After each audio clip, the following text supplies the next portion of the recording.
This week on A to Z Running, we conclude our series examining training by effort with our final conversation, this time with Sara, and the most succinct and clear articulation of this approach to date. We also field a listener question about training in the cold and the dark.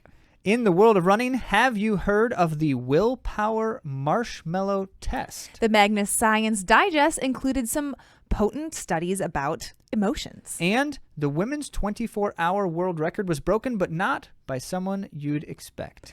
All this and a very Merry Christmas to you on A to Z Running.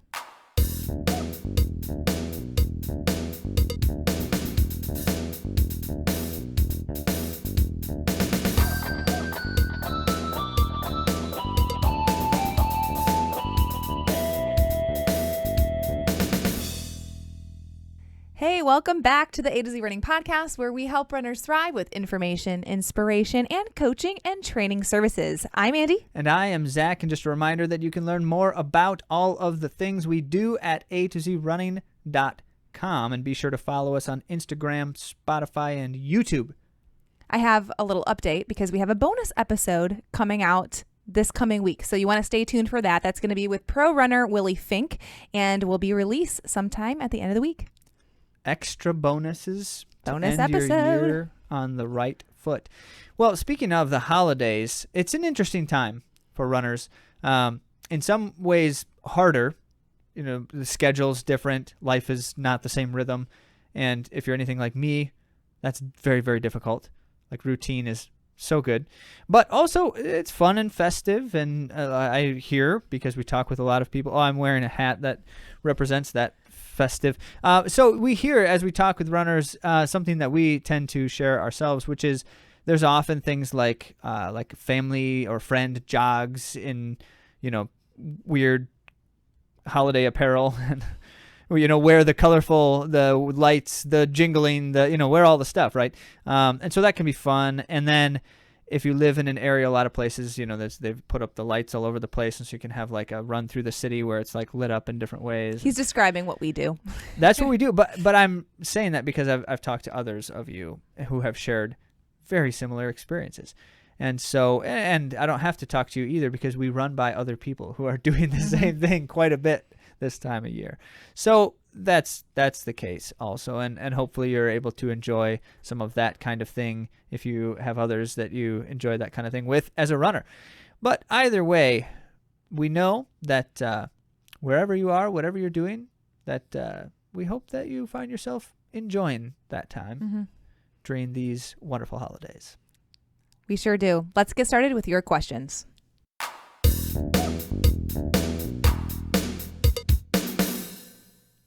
Just a reminder that you should be asking all your running questions every chance you get, so that we'll answer them on air, because what better way to listen to a podcast but when it's talking about the stuff that you're thinking about, right? And so you can ask your questions anytime. You can find us online or in person. Ask questions in those places, and we grab them when we feature one or two every single week. And, if there's a lot more, we may end up throwing in some extras because we don't want to miss too many of them. But if we can't get to them, because we don't always get to every single question, then we will at least share thoughts with you in a response directly also. So you'll always get some kind of a response, and that's hopefully enough incentive to share all your questions. But you can do that by going to AtoZrunning.com/question or sending an email to our questions address. You can do that with questions@AtoZrunning.com. And this question from Andrea is one that I have heard other runners ask. So I think it's great timing, first of all. And I think it's a question that a lot of people want to know thoughts on, ideas, encouragement. The question is, how do you stay motivated to run in the cold and dark of winter? The answer, move to Miami, Florida. Wherever you are in the world, just move to Miami, Florida. That would be great. It's never dark in Miami because it's a city that never sleeps, and it's never cold. I have to say that escaping is an option, but that's not, something that we can all do all the time. So I'm going to give you some ideas, and I'm sure that this list is not complete because you might have some ideas. So please share them with me, and I'll try to share those in stories in the next couple of weeks on Instagram. But here are some that I use. Save a show for only the treadmill or cross training. That was something from Colleen Quigley. She had mentioned that in an episode way back now, and I thought it was a great idea. So like choosing a show that you are not allowed to watch it unless you're on the treadmill or you are cross training. Not allowed. Well, Okay. By your own choice, of course. I'm not going to dictate that to other Andy people. just told you you're not allowed to watch that show. And since she said it. But it might make you eager to actually do more or to like get on the treadmill the next day or something because you will be interested in what happens in said show. And take it from someone who knows you don't want to do something that Andy told you you're not allowed to do because it will make your life unpleasant. All right. So another thing that relates to my previous one is have a go-to cross-training method that you feel comfortable with. It's especially helpful when it's cold and dark, and it might not be safe to run outside. So besides the treadmill, which would be great, there might be other options for you to just at least be maintaining or growing your fitness. So things like Zach gets on the bike sometimes. I get on the Zero Runner sometimes. But if there's other things that you like to do, have it be like a go-to thing, like a reaction. Like if I'm not going to run today, here's this other great thing that I'm going to do for my body today. And by the way, Andy said Zero Runner. That's a very specific type of cross. That's an elliptical designed by Octane Fitness that is specifically designed to be a more intuitive but mechanical elliptical. It's not electric. I mean, it has a computer in it, but ours has been dead for years, and we haven't noticed. Well, Andy doesn't like the fact that it's been dead for years, but it doesn't work anymore. And yet, the elliptical itself, the machine, still works. It's just fine. It's awesome. Never has to be plugged in. You can put it anywhere. Mm-hmm. It's not as heavy as some of the others. It's great. Anyway, not that we're trying to push you to get yourself a Zero Runner, but they're wonderful. They are great. Another method of motivation is scheduling a run meetup with a friend. Because not only are you then accountable to that person to meet at a specific time or place that you have scheduled, but also it's just more fun. It's social time. It can uplift you in other ways besides just being a tool to use to get out the door. And it's true that if you're running in the dark alone, you are more safe if you are running in the dark with other people. Yes, that is definitely true. Depending on where you live, especially the case. But the point remains, it's good to have other people. Not just because, safety in numbers, but there's more light. If you are all lit up, it's a lot harder to miss 4 people running at the same time lit up than 1, and many other reasons. Mm-hmm. So schedule those run meetups. And then this is an unpopular suggestion. In fact, people often suggest the exact opposite of what I'm about to say. Oh, great. Here we go. I suggest to overdress for your run.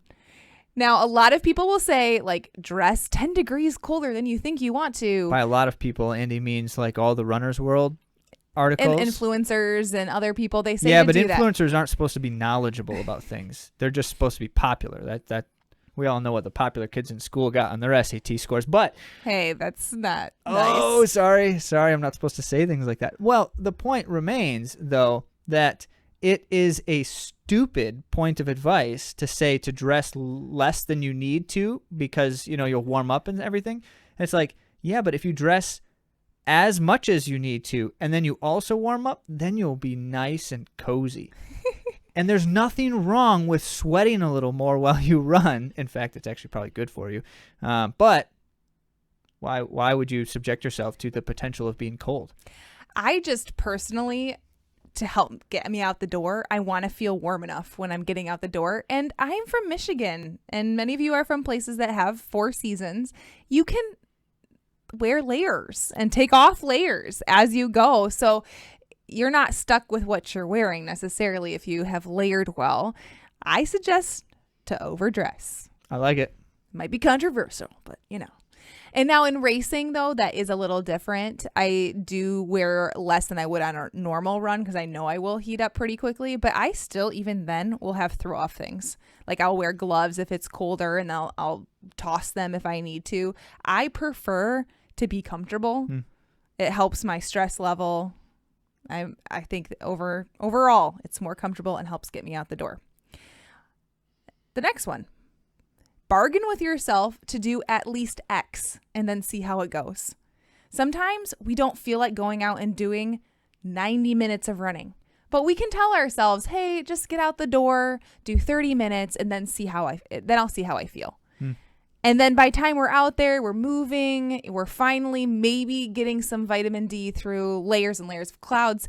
I don't think it counts the same way. I'm just saying, once you're out there, a lot of times you're like, okay, I'm good. I just was having a moment of sadness, not wanting to go for this run because it's so dark and dingy out. Yes, but also, if you're running like early in the morning, a step in the right direction here is to have a kind of step-by-step routine that is the exact same thing every time you get up and go out to run, so that there's no decisions, and you don't have that opportunity of like, I'm kind of just dawdling for a little bit and then like, oh, look at the time. I don't quite have enough time to really get in my run. Maybe I could get an extra 15 minutes of sleep though. And so what you do is you have all of the things that you're going to do between when you wake up and when you go for the run on autopilot. And they also should be the kinds of things that help you get ready to feel good on the run, like good pre-run stuff. And then you get out the door no matter what, because you didn't ever think about it from the moment the alarm went off. I have a couple other things that relate to that. I'm glad you said that, Zach, because you want to eliminate all the obstacles, meaning that if you're getting up early to run, you've heard this suggestion before, but lay out your shoes and your clothes, have it ready to go, remove the obstacles that might be ahead of you. And then to Zach's point of making sure that you have your routine down, it also warms your body up so that you're not feeling cold before you go. Because part of my dread for getting out in the cold is that I already feel a little cold. And so the idea of going where it's even more cold does not sound appealing. But getting my body warmed up by doing my routines inside, it helps me to be able to get out the door. Something that Anna Dalton suggests is drinking hot tea. She's from Alaska. She's an Olympic trials qualifier. And at first I'm like, why? Hot tea. But it helps her warm her body up so she feels like she wants to get out and go. So I actually think that that's a great idea. In principle, the most important element of all of that is just increasing your heart rate, though, as well, because that, one, helps warm you up, but also, two, you feel tired in the morning because your heart rate is low. As soon as you get your heart rate up, you're not going to feel tired anymore. And so whatever that thing is, that, like the first thing you do after you get out of bed is like, start doing push-ups or something, like get your heart rate moving a little bit. It'll warm you up very quickly, and you're not going to feel dragging through the rest of that routine.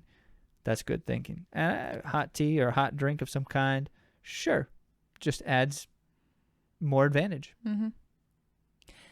Now, this is something that I have spoken about, but I've said that I try to avoid it at times in training, and that's listening to books, podcasts, and music while I run.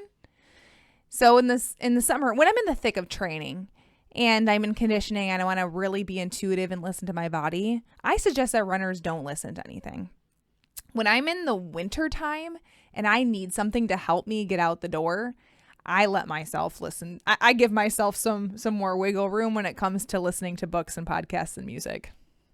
It does help if you're going to do that to not wear things that are like noise canceling headphones in the dark. Yes, because that's not always super safe. But also on that note, take it from someone who does this the wrong way too often. Don't press play to whatever you're listening to until you start running. Here's why. Because as soon as you press play, you are now in a state of distraction.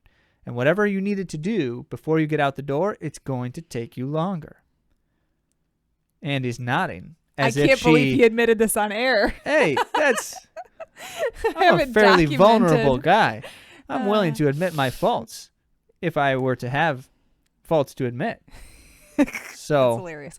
But I do like that suggestion, pressing play once you leave for your run. That's also motivating too. Like if you are at a really good part in your book and you don't allow yourself to press play until you start running, it helps move things along. I like that idea. Now, let's see. I already said that one because we brought that earlier. Sorry, I got you out of order. You Andy's did. got like It's okay. a list of things she wanted to say. Oh, if you're not feeling like the hard workout or run that's on your calendar, at least get out for a jog if you can. Now, there will be days that you need to take the day off because you're fatigued or other things are going on. You have parties, this, that, the other thing. There are going to be times you're going to miss a run. But if you are feeling like, I don't really want to run and it's more of a motivation deal, if you can get out and go for just a little jog, whatever sounds tolerable to you, it's still beneficial. So even though you don't get the workout in, it's a-okay because you're gonna get something that's, not going to fulfill that purpose, but it's going to continue your fitness journey and also help loosen you up. And probably at the end of that run, you're going to feel better than before. Now, this is another thing. I know it's kind of like less of a tangible thing, but remind yourself of all the things that you love about running and how it makes you feel when you are done. Maybe it's how it makes you feel when you've achieved a goal. But visualize what it is that you love about running and what success. We've talked about, different definitions of success. But in the big scheme of things, driving at that visualization of why you run and what that means to you. So if it's that feeling like, I just love feeling like good and I feel like I have lots of energy. I feel like I am strong. I like those feelings. Like think about that in your long-term success plan. And then finally, put something on the calendar. That always helps. If you have a race if you decide to do a race in the spring, when you're in the dead of winter, when you're in January, February, and you have that race coming up, you're more likely to stay committed. You're on a plan. You're working towards a goal. Good stuff from Andy. Advice all around. And thank you for asking, Andrea. Yeah. Much appreciated. These are the kinds of questions. Whatever's on your mind is something we probably want to talk about. And so keep asking them. Send them our way. Questions at AtoZrunning.com via email or go to AtoZrunning.com/questions. And we'll answer on air every week. And now for our finale to our series, we're going to talk to Sara.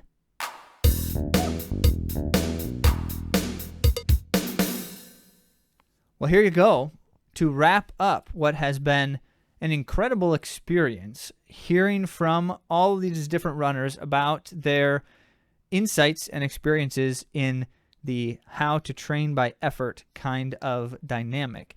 We have one final interview here, and it's a great one to end the series, and then we'll be able to kind of summarize it for you here to wrap it all up. So let's go ahead and start by hearing from Sara. All right, Sara, welcome to the show. Thank you for joining us. Really glad to have you on today to talk about your experiences and your training endeavors. Thanks for coming on. Thanks for asking me to be a part of it. Awesome. So I'm really excited to get some of your perspectives in particular because we've got a number of different things that we've tried to share, as you know, from various athletes and their perspectives. And part of your story includes some of the difficulties, that come with the sport. And I'm looking forward to getting into that. But in order for that to make the most sense for our listeners, I think we might want to just kind of back up and hear what your running journey has been like. If you could give us kind of like the quick summary, what's this running thing been for you up to now? Yeah, so I ran my first marathon in 2005. So it's been a long running journey. And obviously I was a lot younger when I started running and used some pretty generic training plans and ran every run at the same pace, essentially. Getting faster over time, but essentially, yes, everything at the same pace. Ended up, so I've been running for about 20 years. I took a kind of a break when I had kids and then started to get back into it and ran kind of my first race post kids or first marathon post kids in 2022 and quickly realized that the generic training plan I had used in the past was not working so well anymore and had a miserable experience. So that led me to working with you and Andy and starting out on this journey of effort-based running. When in a moment like that, if I can ask just a quick follow-up question, when things aren't working super well, how do you handle or respond to that state of mind? It's difficult. Runners experience that kind of thing a lot, and it's very discouraging, demotivating. What is that like for you, Sara? Yeah, I think that's actually something I'm still working on, because I can mentally let it get me down, that I'm not as good at this as I used to be, or this used to work a lot better than it does now. And I start to get down on myself. And then, mentally it's not a good place to be. So I've, been really working on my mental game alongside of my, gaining physical fitness to, to be able to not spiral down like that when I get frustrated or overwhelmed or things don't go my way. That is really important in two senses. One, for the conversation we're having today, but also I think that the level of self-awareness that's important for all of us is how am I responding to the challenges, and is that the way I want to be? Is there something I should be adjusting here? Well, thank you for kind of setting the tones, the stage for the next question, Sara, and that is as we think about the change which you articulated, you sought something different, and we present to your situation now this idea of effort-based approach, this idea of trying to become more intuitive with the way we're training and ultimately with the way we're racing. In that now experience, since we have begun that process with you, it has not been smooth the entire time. And so as such, as you just expressed, those disruptions and challenges as they come up are very challenging on both levels, mental and physical. I'm curious if you could just share how, with the way we're trying to go about things, how has that interacted with the disruptions as they've come and gone?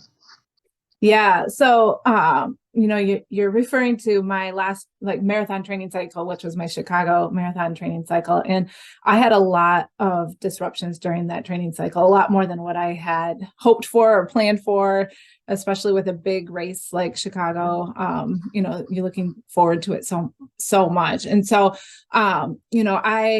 I ignored an injury for a long time because I'm the type of person that does what I'm told. So I have a training plan and I'm going to hit every run. I'm going to hit every length of time and every workout without always listening to my body. So, I think what those disruptions have taught me, and I've learned a lot from those disruptions, is that, it's a shift in mindset, right? So the effort-based training has helped me to go into it without overdoing it, and just be confident in the fitness that I'm gaining over time, and to be patient with the process too, and just know that even with disruptions, I can still have a good race and I can still, perform well.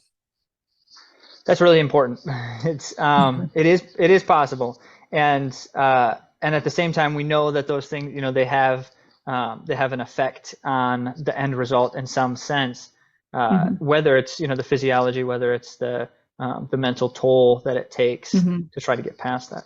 So as you have been then kind of trying to wade through those waters of what does it look like to pay attention to my body and to take the signs as they are, to respond to things though that's not exactly what's in the plan. What have you found in terms of trying to move that way? Have you found it to be especially difficult? Are there certain things that are easier or harder than other things? How's that been? Yeah, so it is a little difficult for me because I like to do go into things wholeheartedly and do my best, and perform well and be happy with the performance. So I, just working on, my mindset, and also just allowing myself to skip a workout if I need to. So, I think that injury and, the cold that I had gotten 2 weeks before that likely was a result of like physically and just mentally and emotionally overdone. Like I had just pushed myself too hard and I needed to take a break, and I wasn't listening to that. So, as I go into this next season of preparing for new races, that's something that I'm going to give myself permission to do and modify when needed. I think Steph talked about that recently on her podcast episode, where that she gave herself that permission, and she reminds me of that often. So, I'm working on that right alongside the rest of the training. So it's just as important. It is.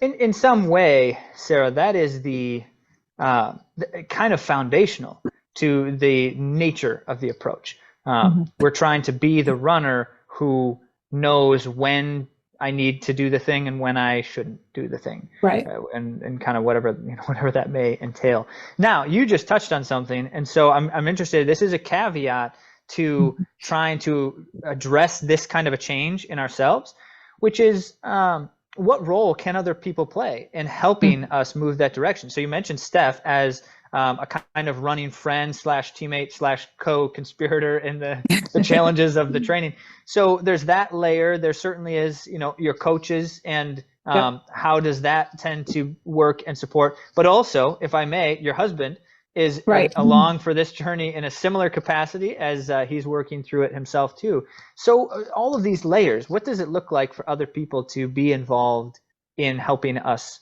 pursue it better? I think they can keep us honest, right? Like so many times, with my husband, obviously we get to talk about running with each other all the time. And then, Steph being a running friend that I run with often, we're checking in on our runs. That's our time to catch up and to chat. And, we're hearing not only about like, hey, how's the training going? How's the running going? But also like what's also going on in our lives. And so, I feel like having those types of people in your life that can really just say like, hey, I think, maybe take a break, or, maybe you should modify, or, just get really honest with us about where we're at and kind of what we should or should not be doing. Yeah, and how good when you kind of understand together the thing you're aspiring toward, and could speak into that in that sense. Recently on the podcast, Craig shared one of his challenges in this area of social running, where he was expressing how it's hard to truly execute an effort-based run with other people, because you may or may not be feeling like you should be doing the thing you're doing in that moment, but the person next to you is going to be feeling very differently, likely, right? Yes. So in that sense, there's more to that than just the physiology in that experience too, where that other person is something more for us in that moment as well. That's profound. Yeah. Yes. Yeah, for sure. And I don't know, I think it was Andy that said it on a podcast once, and it stuck with me. Like when you're running with someone else, one of you is not running what you're supposed to be running.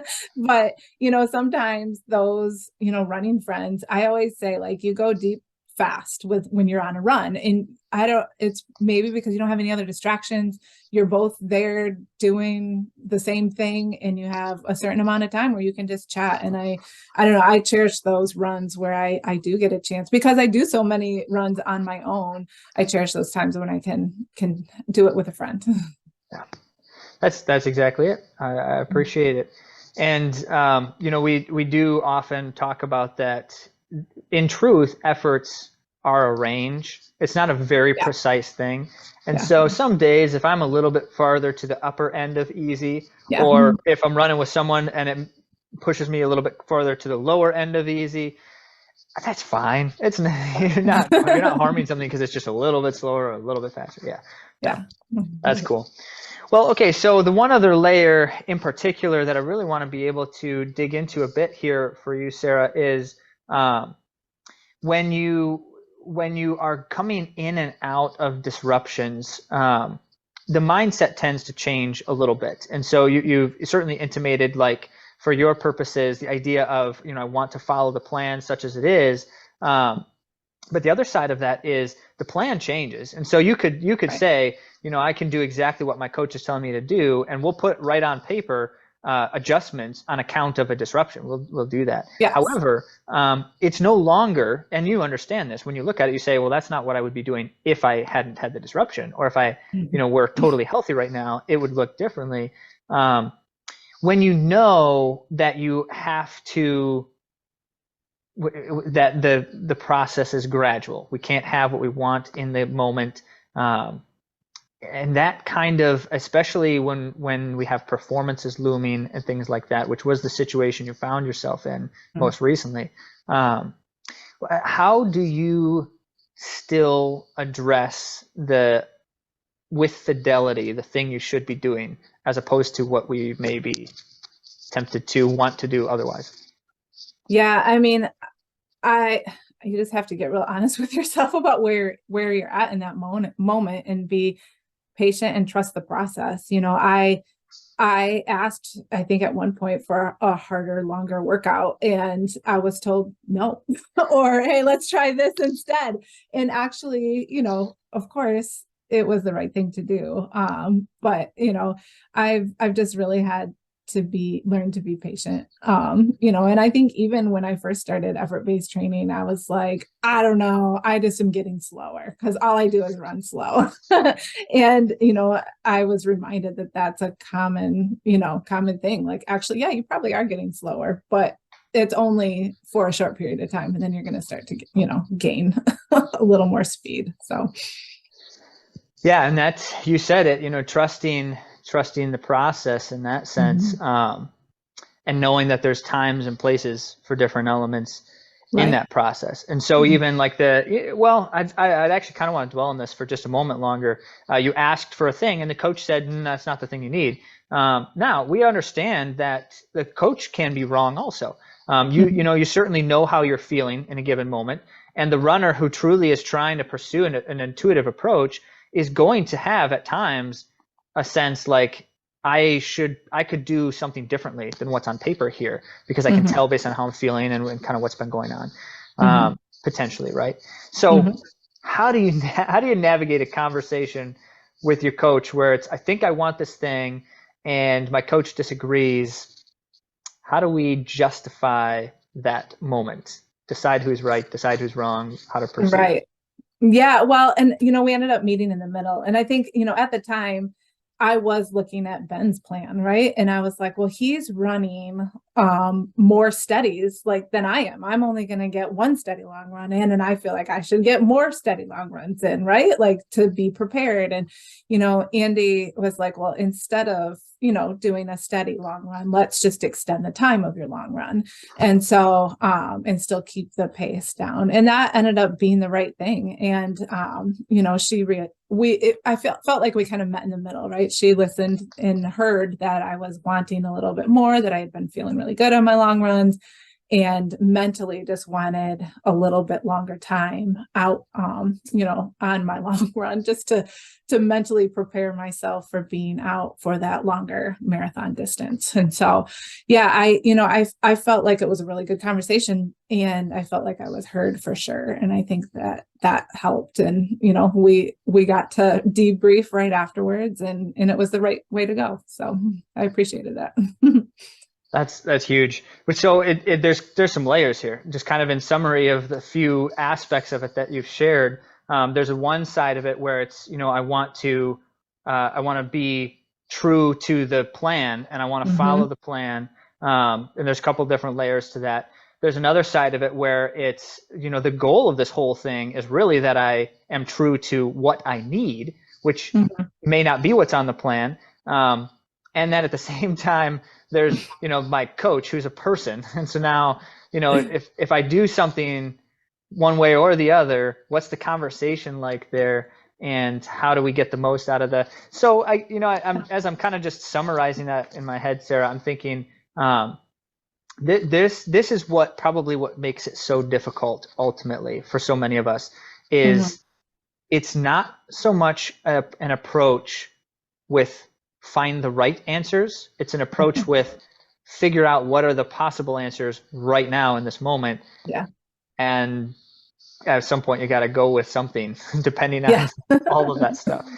So if you're willing, just kind of react to that in closing thoughts. How do you feel about that as some of the layers of complexity here?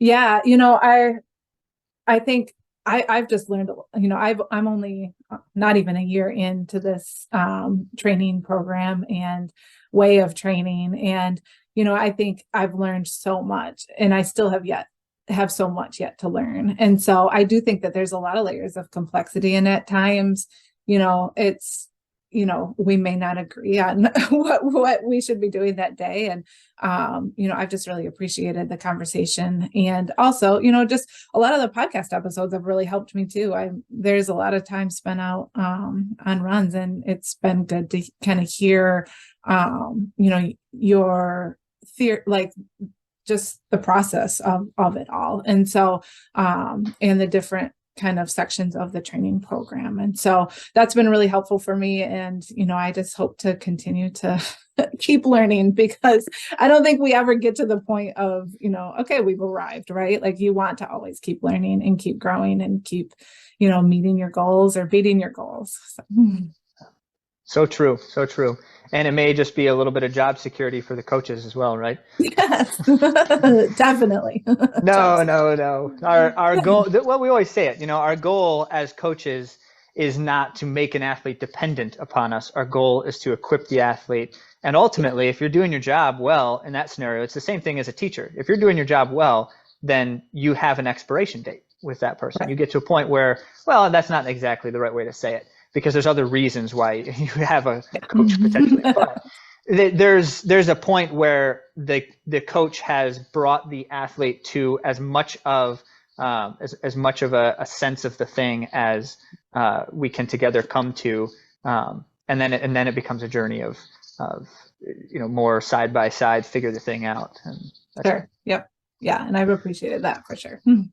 Yeah. Well, Sarah, thank you so much for sharing your time, your experiences, and just your willingness to be vulnerable. It's not been all flowery fields and sunshine, and yet we know that there's been some really important moments in there, and it speaks to, I certainly believe and hope, a potential and future progress as well in the whole thing. Yeah, thank you. It was great to chat with you today. Sarah, thanks again. Thank you. Much appreciate your time. Much appreciate your thoughts and ideas. And if there were two things that we just wanted to kind of dwell on briefly in reflection from that conversation, the one is how important it is, as Sarah brought up, like the interaction with us as her coaches is not just this linear binary experience where it's like we say to do something and you go do it and then you report back and it's just that all the time. And it's much more engaging and interactive than that. And she gave an example of that, where there's a situation in her training where it's like, this is something that I feel like I kind of want to do, and it's different than what you guys are recommending, and I'm not sure how I feel about what you're recommending. Let's talk about it. And we came to, together in this conversation, a different suggestion. It wasn't just do what we say and we don't really care what you think. Now, I will say sometimes the recommendation is, no, we still think you should do this thing, but it's a more informed discussion now because we have more to talk about with the athlete's thoughts as well. And then there's other times where we completely change the recommendation because of the athlete's experience and some of the things that they're sharing. So thank you, Sarah, for being willing to share that thought and talk about it a little bit. It's great. And as well, if I can just kind of conclude our series of interviews with your comment, Sarah, I think it was a great summarizing statement. There's not really like this destination that is, we've arrived when we get to this point. As runners, we know this, but it's perhaps even more poignant within the training approach that we're trying to make. We're always growing, and we should always expect to continue growing until the day we can't do the thing anymore, and then we're growing in different ways too. But that's the mindset, and we always appreciate that mindset because it's a difficult road as runners. And training by effort means that we're becoming more intuitive, and that's kind of what intuition lends itself towards, is that there are variables, an infinite amount of variables in our lives as we grow and we change and we get older and life circumstances change. We're continually learning our new set of circumstances and evaluating those and learning how to continue to adjust to serve the purpose of our training. It's a really cool thing because we are continuously on a journey because our set of circumstances is always changing. And we need to be able to adapt in order to thrive. And case in point that while, as Andy said, it's an infinite set of circumstances, at the same time, it's also very predictable. And that's one of the keys of the whole thing is you establish a kind of foundation within this mindset, within this approach that can then cope with any circumstance. Right. Fundamentally. Now, granted, there's always unexpected and unpredictable things in life. But if that's the case, we want to wrap the whole thing up here. I think with, as I promised in our teaser intro, the most succinct depiction of this concept with as much clarity as we can provide. What is the foundation that you as a runner want to build to be able to be successful here in all circumstances, at all levels? We're talking about now, you could be a pro runner aiming for the world record, or you could be a first-time 5K runner, or you could be someone who's done this for 10 years and then life threw wrenches and you couldn't do it for years and now you're back doing it, and like everything in between, right? Here are the things. This is the foundation. First, deliberate exertion. Deliberate exertion, meaning that I know how much effort I am giving and how much is available to me to give. And I'm trying to grow that knowledge. So deliberate exertion is like measuring success. Laura was talking about this in her interview, measuring success by the effort given, not measuring success by what a watch says or by what some race result is. Or even how much effort is given. It's by giving the correct effort. The right. And that's, so Pete was talking about that too, the purpose of the efforts and knowing what that is and how to achieve it. So that every day when I am doing the thing, when I'm out training, it's deliberate. I'm intentionally going this easy today because that's the thing that's going to move me forward. Or even further still, we'll come back to this in a moment, but like taking a day off instead of running may in fact be the right kind of thing to do as a runner that day. And there's just this sense of trial and error in all of this stuff. And that's, we say deliberate. We don't always, it's not always correct. It's not always the right move in terms of that deliberate exertion. So we learn from that to be more informed the next time and always trying to move that direction. So that's one. Two, confounding effects. This is perhaps one of the most important aspects of what we do as we coach athletes, which is helping to understand what external and internal factors are changing the net results of the things I'm doing. Which is what I had mentioned earlier as yes. all of the sets of circumstances that you'll be running into. Yes. And so that's where, if I understand, I know what makes a difference, good or bad, on me as a runner, and I know how I'm feeling and what that may produce as a result of these kinds of things. So that's where we talk about the influence of other people. And Craig brought this up in his interview. It was very a very important reflection that what other people around us are doing has an effect. And we're actually going to talk about a study related to that later in this episode, in fact. But the influence of things like weather conditions and the sleep, hydration, nutrition cycle and how that's affecting me and what I'm doing. But also, we've talked so much about stress and anxiety and life pressure and how that affects my physiology. Mm-hmm. It manifests in measurable effects in my physiology. That's incredible. So all of those confounding effects are then a factor in the stuff that I'm doing as a runner. And I should always be attentive to that fact. Never do anything in a given day without some sense of whether there are things like that affecting me in that moment. It goes back to then that first point, deliberate exertion. Depending on what those confounding factors are, I make different kinds of choices. And then that brings me to the final point, which is kind of the summarizing, the underscoring of all of this, intuitive decisions.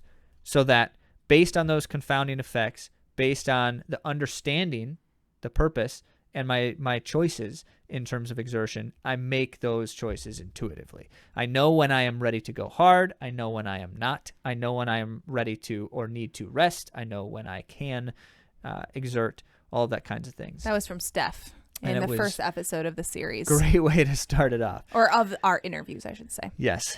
And there's just there's so much involved in that. But when it comes down to it, you start running, and it's not a moment like when I woke up in the morning, I knew what I should do that day.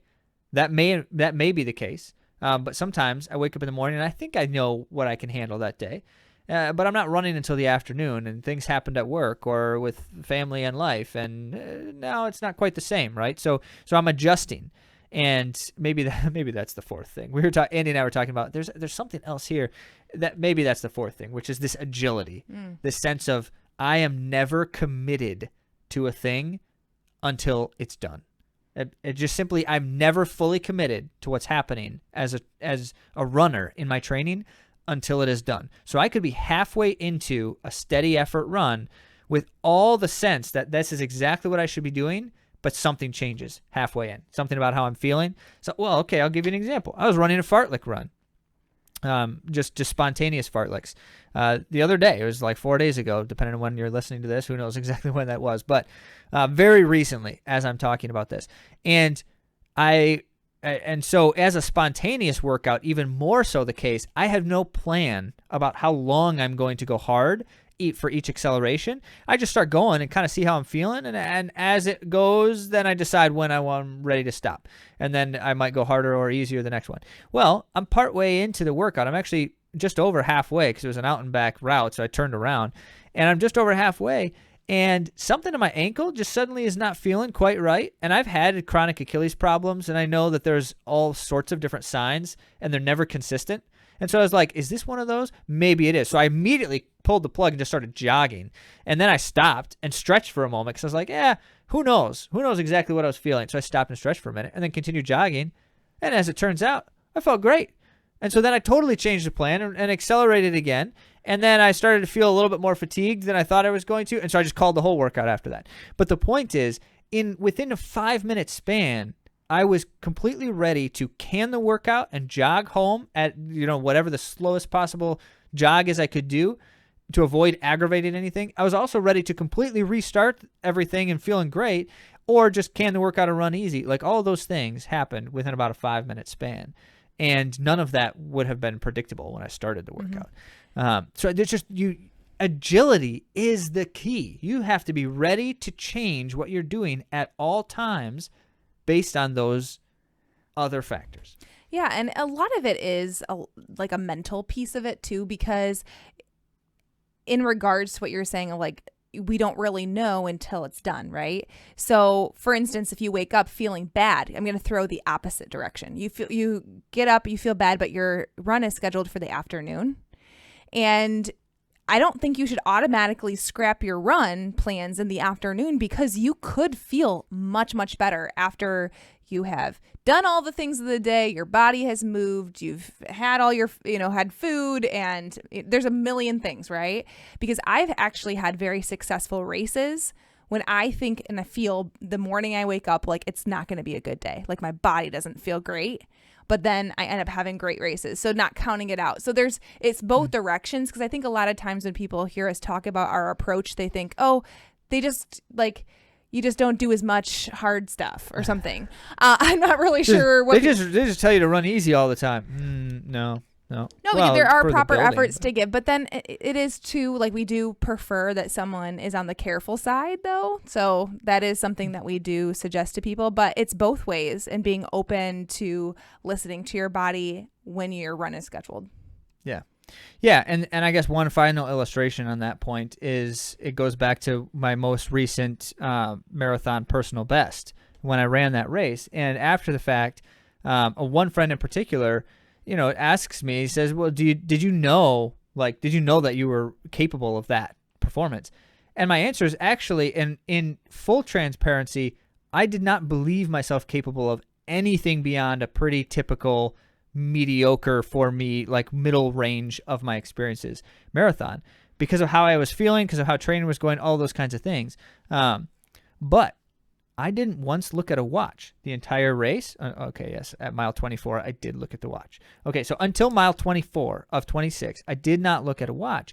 And there's a very good chance I would have done things a bit differently if I would have known how fast we were running, especially around the midway point. Because at midway through the race, I thought, well, I'm feeling decent enough, and I should try to see if I could pick it up, because there's a guy way ahead of me at the time, and I wanted to see if I could catch him. I could see him just enough to know that I had some visual contact. And I don't know if I would have made that same choice if I would have known, oh, actually, you're kind of running quite a bit faster than you've ever run before in a marathon. And so maybe it's not a good idea to pick it up halfway through the race, right? So there's that, there's that side of it. Like, don't limit yourself in what you're doing because you think that you maybe aren't capable of a thing. You'd have to be ready to adapt, be agile in all those senses. And there's so much more that can be said.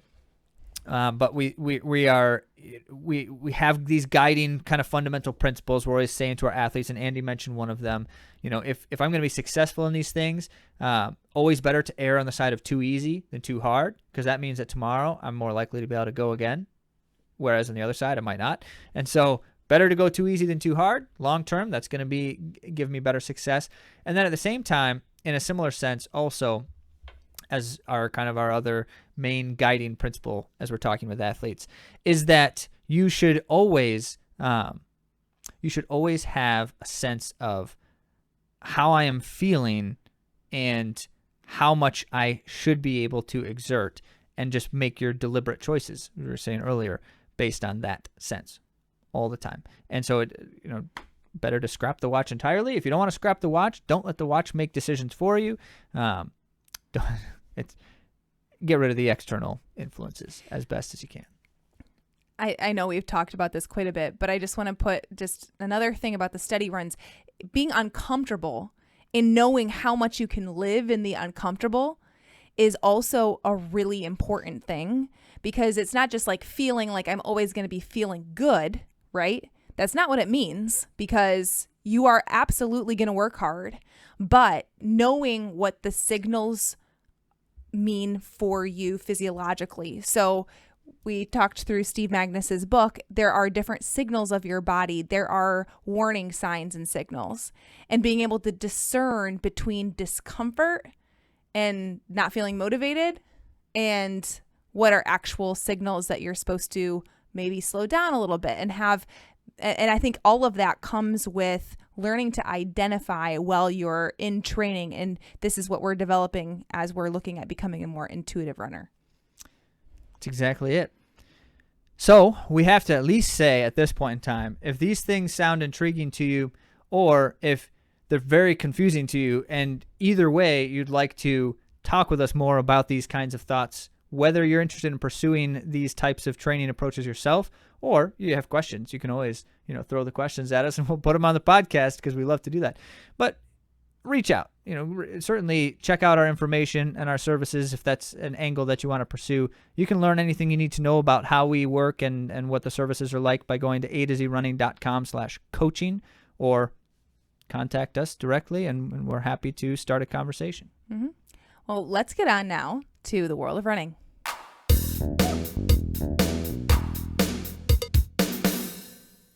We have some interesting things to share with you in the world of running. Well, they're always interesting, right? But these are atypical for us.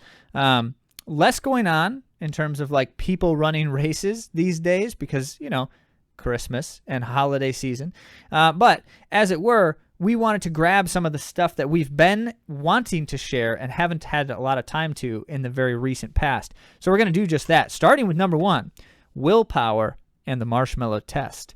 So is anyone familiar with are you familiar with the marshmallow test? I read the interview. But is that familiar? Do you know about No, that I didn't test? know about that. Oh, yes. No. It's so interesting. Okay, so this one shared by the Growth EQ guys. That's Steve Magness and Brad Stulberg. They were referencing, this test comes back to like the 1970s. And what they did is they took kids, they put them in a room with a marshmallow on a table and a video camera. And they said to the kids, you can eat that marshmallow whenever you want, but if you wait until we come back, we'll give you 2. You can have that plus another one, all right? And then they would leave the room. They didn't leave for terribly long, and then the video camera was going. And I tell you what, the stuff that some of these kids did, just hilarious. But as you might guess, they drew some interesting conclusions. And what these researchers, the original researchers, did that I find to be the most interesting is they then followed the test participants for years, like through their life, and just were tracking the various different things like SAT scores, BMI indexes, like just random stuff about the people. And they found that on the whole, they were kids. The kids who resisted the first marshmallow to get 2 later consistently demonstrated higher scores in test results, better measures of self-discipline and self-control across a number of factors, including things like healthy life choices and fitness and activity levels and like all sorts of things. They even had some job numbers related to some of this stuff. And so all of that was to show, okay, it's clear that there was a link, a correlation at least, between that early years willpower and just general self-discipline in life, right? Well, it gets more interesting from there because apparently, and I don't know exactly when this happened because social media and I have absolutely no relationship, so I don't know what happens on it, but apparently this is something that people have started to do again or did recently and shared it on social media. So parents would take their kids and just do the marshmallow test, put a camera in front of them, put a marshmallow there, leave the room, and see if they ate it when they came back or not. And the stuff, so you thought that the original 1970s study was funny when you watch the footage. The stuff that you see some of these kids doing, like, anything at all they can to resist eating that marshmallow. Some of them are pretty clever. Like, sometimes a kid would like take a can and put it over the marshmallow, like hide the marshmallow. Smart kid, right? Or sometimes they would just try to distract themselves and go like dance around in the room, singing songs, like just, wild and crazy. But the point is, Magness, in his reflection on this study particularly, is there's more to it than just this idea of self-discipline, willpower, delayed gratification. And here's where we find some of the interesting stuff going on. So now we add some layers in the studies. Take 3 test groups, and do something like this. For test group A, give them a toy. So you can play with this slinky while you wait, right? Test group B, tell them to think about other activities to do. So while you wait, just think about other things you could do. And if you want to sing a song, dance, play games with yourself, whatever, right? And then test group C, nothing. Just tell them to do the thing or not do the thing and wait till we get back. Well, as you might guess, the students who were given they were kids. The kids who were given a strategy were way more successful than the kids who were not.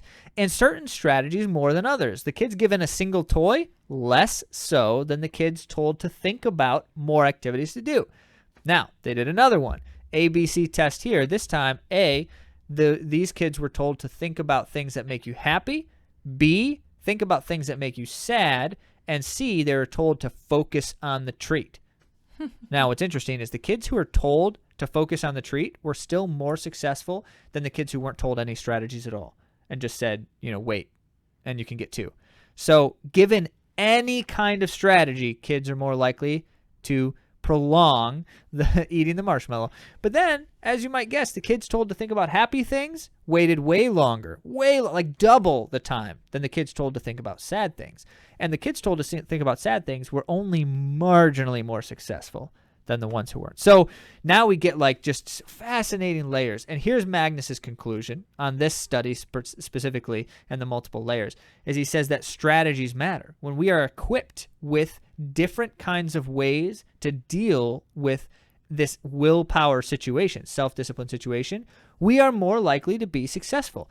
So we can tell you things on this podcast like go be disciplined in your schedule. Like create a schedule and be disciplined and follow it. Make sure you do the thing, right?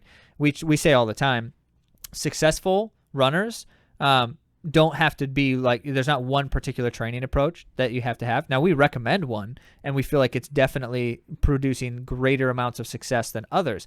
But at the same time, the underlying principle is consistent training, consistent implementation of quality training over time. That's the recipe for success as a runner. Whatever you're doing in the different details only makes some difference, but consistent over time. And so we could say that to you, and you know that you will be successful. And yet, you're not likely to do it any better or worse than when we didn't say it to you, unless we start giving you strategies. How should you be consistent? Andy was saying with the cold running earlier, all these strategies, that's great, because we could tell you, run in the dark and the cold, because it will make you better.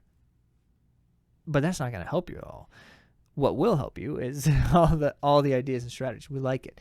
Well, it gets even more interesting, because then Magness starts applying this to high-level runners, and they discover that runners, especially highly successful competitors, tend to have a plethora of coping strategies to deal with the discomfort that you experience when you're running, right? And they're agile with those strategies. They move between them. They adapt. If something's not working, they change the strategy. Now, he's just talking about in the midst of a race or in a training experience. But over the course of like large quantities of time, not just in single instances, it gets even more valuable. It makes me think about Nate Martin's quote, "Find a way." Remember that one? I do. Yeah, I like that, because it's like, okay, these are things that are maybe barriers to me getting to my goal, but I'm going to find another strategy. I'm going to find a way. Yep, that's right. Yeah, I mean, I think that it comes down to this idea that you learn to focus on the right things, develop dynamic strategies, and in principle, where my focus and attention is more intelligently targeted, then I have a better chance of success. Well, why wouldn't we do that, right? That's where we get all those, like this goal setting stuff. You know, what's the stat on New Year's resolutions again? Oh, it's crazy. Dismal. How many of you are going to have New Year's resolutions on January 1st and not be any more consistently following them by February 1st? The answer is most. And that's only 1 month out of the year. Well, that's why goal setting and self-help books have been so valuable. If you could write a goal setting book that someone else hasn't written yet, you're going to make money. I have this is not a real theory. It's just a thought. I was going to call it a theory, but it's just a thought. If you start whatever you're planning to do as your New Year's resolution now, I have a feeling that you're more likely to succeed. Whenever you think this would be a good thing for me to do, as soon as you think that thought, make a plan and start doing it instead of waiting, because I think that ends up being procrastination, and then it's not as sustainable later, because it's like it's this thing that you put off, and like it's not something that you chose to implement right away. It wasn't, I don't know, just a thought. But at the same time, we go back to strategies, right? Be intelligent about these things. Statistically, we are more likely to stick with a thing if we start it at what feels like a natural new beginning. Okay, well, then that's exactly opposite of what I just said. Not to say that Andy's wrong. Andy's right in a different sense. But the point remains that there's a reason why January 1st of the first of the year is natural for starting something new, because it already feels like a new beginning. By the way, this year we have January 1st happening on a Monday, which is by itself even more likely to generate success, because a Monday is the beginning of the week for most people. And so as it amounts to, find the new beginnings, but that's also the best time to recommit to something. So you should have built into your New Year's resolution approach the idea of every Monday, it's a recommitment to that resolution. And so even if you were failing last week in some sense, this week you start that commitment over again. And if you could do that every single Monday, you're going to last even longer. Same thing at the beginning of the month, each month. You get a reset. even if I wasn't successful in the entire month of January, which statistically you should be able to at least make it through January, but you might not. And so you start over again on February 1st. And that's, you get the point. Strategies matter. That's the conclusion. And I could go on and on because there's a whole bunch of implications with education and some of the different studies that they've done about teaching focusing techniques and effort techniques. You know, if you tell someone to try hard, or if you tell someone to do this thing to try hard, they're going to be more successful with that strategy. Oh, for sure. Right. I'm 100% one of those people. I loved direction. Well, like, yeah. Okay, Andy, lift your heels through the weeds. Okay. Like, I can do that. But if they were to say try harder, I'd be like, I am trying. You know? Yeah. Push up the hill, or drive your knees up the hill. Yes. That's Those are much two better. different things that are, the desire is the same as the end result, but you're going to be more successful with one versus the other. Absolutely. All right, so that was good, but now we've got a little bit more of Steve Magness, because that was a great article, but now we wanted to go to a couple of studies, and these aren't directly related, but they are associated, and I'm going to make the connection for you because it's fascinating. So if you're not familiar with it, Steve Magness does a monthly or so science digest where he just says, here are a bunch of studies that I've been reading on recently and some things that I found interesting. It's great. If you go to our if you go to our website, we have links to his science digest as well in our blog posts and our articles, because, you know, they're great. So you can find a study recently shared by Magness about the effects that other people have on us, and this was curious. So here's what the study was. They took soccer players, which for those of you outside of the United States may also be called football, very reasonably so, since you play with your feet. And in this particular study, they were kicking penalty kicks, which, if you're not familiar, means it's just one player standing on the line kicking at the goalie who is standing in front of the goal. There's no defenders. You just stand there, kick the ball, see if you can score it. Well, you can run up to it and kick it. But anyway, so they're kicking penalty kicks. And the study was they had some of the players visibly celebrate after their kick and others not. And it was things like lifting two arms in the air, or, you know, like really simple directed celebrations, okay? And here's what they found. And you might not be surprised by this. After a player celebrates a successful penalty kick, teammates reported higher feelings of positive energy, you know, the good vibes, as well as they were more likely to also kick successful penalty kicks. So it wasn't just that they felt better, but their performance improved. Opponents felt negative feelings increase and were more likely to unsuccessfully kick penalty kicks because their opponents were celebrating visibly. So interesting. So interesting. So here now we have the reality of this idea that, yes, it is obviously true that the energy of the people around us affects us, but also it's relative to our relationship to the person. So if I am in opposition to the person who's experiencing positive things, then I experience even more negative things. And so this goes to this whole principle of, like, if I feel bitterness or resentment toward a person, their success makes me feel even more bitterness or resentment. Like, this is really difficult stuff. Can I share something All that's right. kind of embarrassing? I feel like I've maybe shared this on the podcast before. Two things in regards to this that makes it all make sense to me personally. So sometimes when I'm running, and it gets lonely in road running, wouldn't you agree? Like, there's not a lot of people cheering if it's not a world major. That's why You're I just love it. running like a marathon by yourself, and I don't know. I will, like, ask for people to cheer for me. Not say it Yeah, out that's loud, embarrassing. but I'll smile at them and I'll, like, wave. She does that whole, like, lift her hands in the air, like, No, come on. I don't do come that. But I'll, like, smile and wave. And my purpose in smiling and waving is to get that positive feedback back, to see them smile and wave at me, because it makes me happier. It makes me feel better. And I know that sounds weird because it's like asking for attention, I guess.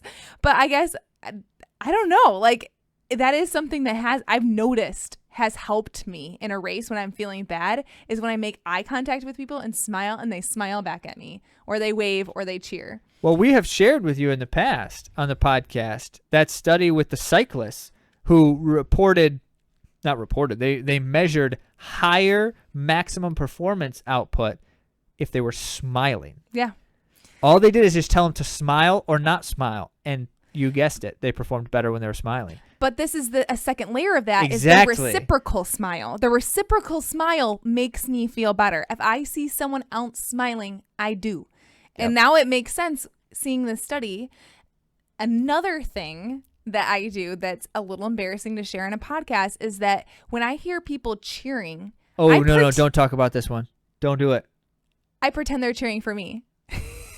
Oh, man. So, like, if they're yelling for, like, they're cheering, like, go, Caitlin. I'm like, yeah, I'm Andy, and you're cheering. It's a weird thing. It's weird. I know it's weird. But I just imagine that energy is also for me. I have nothing to say. Nothing at all to say right now. But I do think in general, like that positivity, that framework that like people are for you, not against you. Like even in my racing, my best races are when I'm like, this competitor is making me better. Like I'm so glad that they're here with me because I'm going to have a better performance because they're with me. And instead of seeing them as a threat, I see them as an asset. And Dakota Lindworm also was talking about this when she came on the show, and she does the same exact thing. The more you're able to see things for your benefit, the better off you're going to be mentally to be able to achieve your goal. But even more so, if you're doing that with your opponents and competitors around you, and you're visibly demonstrating those positive vibes, chances are they don't feel the same way about you, and then you'll actually be harming them. Oh, I don't want to harm even them. better.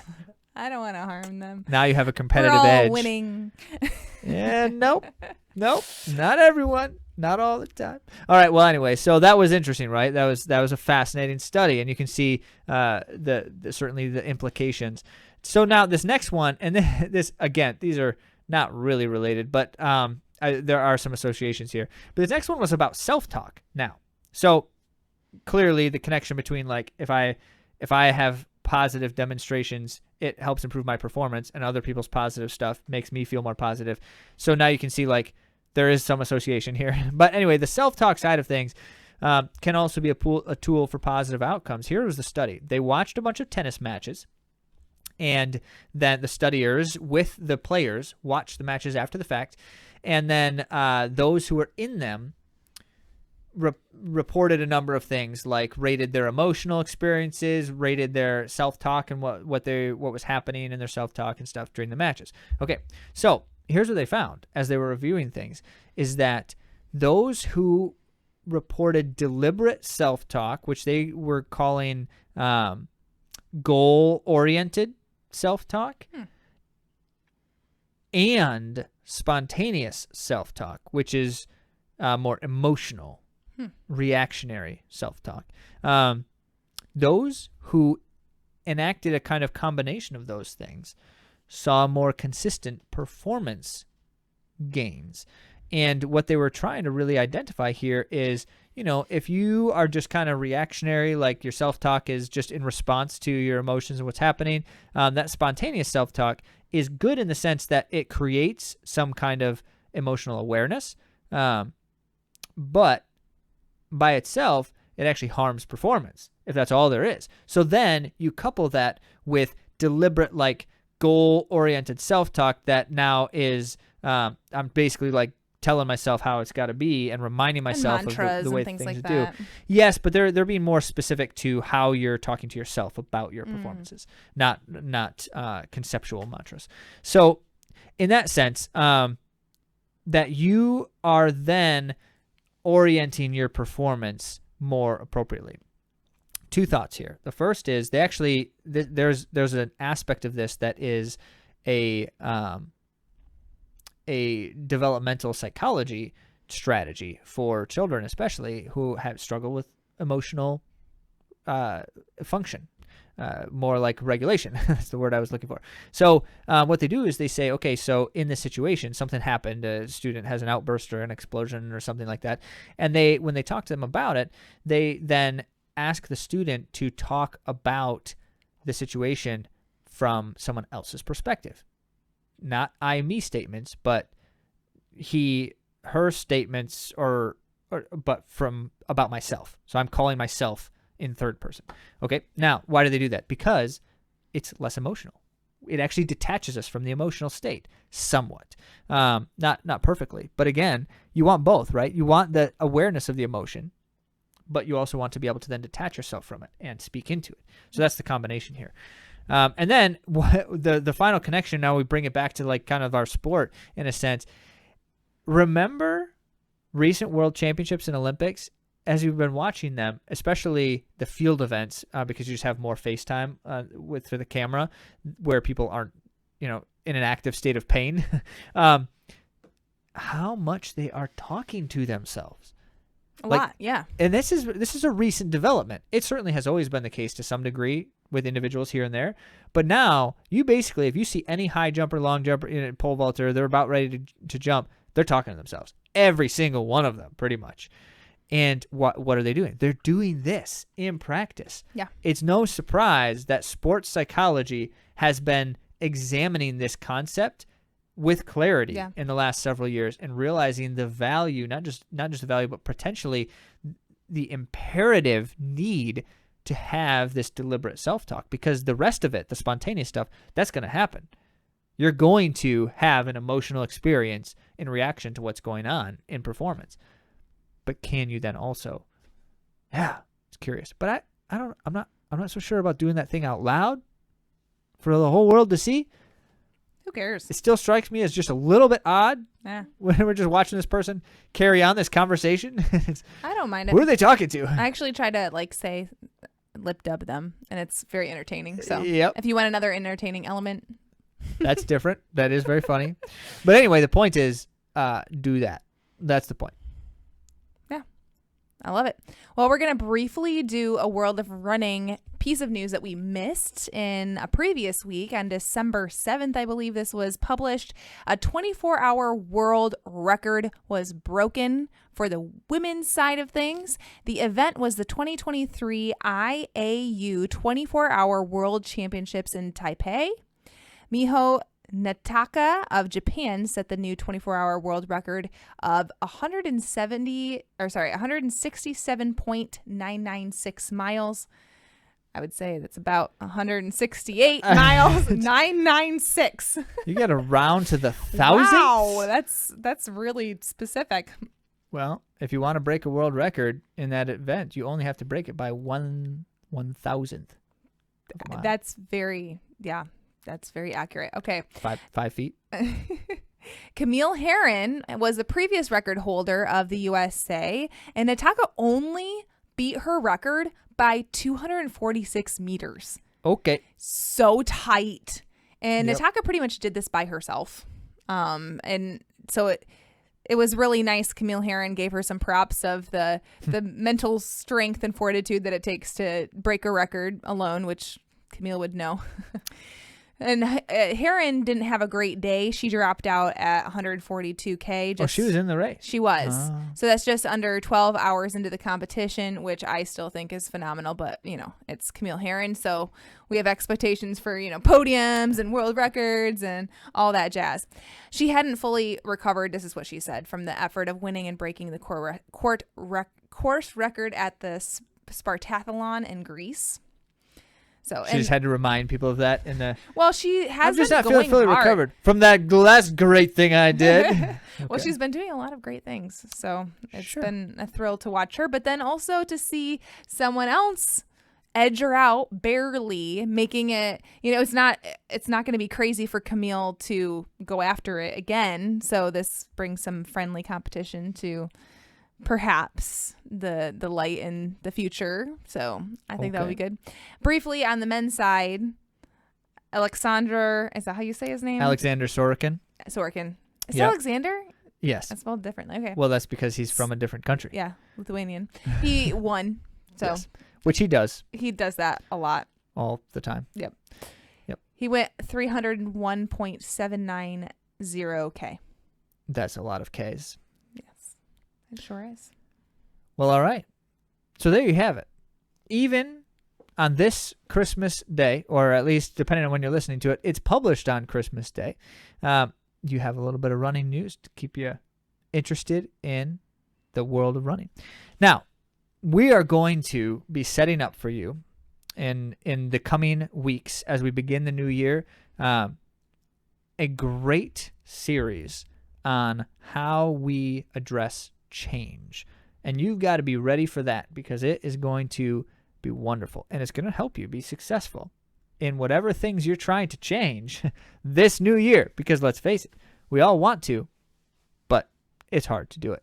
So be ready for that. And before we start with that, don't miss the bonus episode coming out before the new year, an interview with Willie Fink, pro runner with Under Armour. That's going to be a great conversation.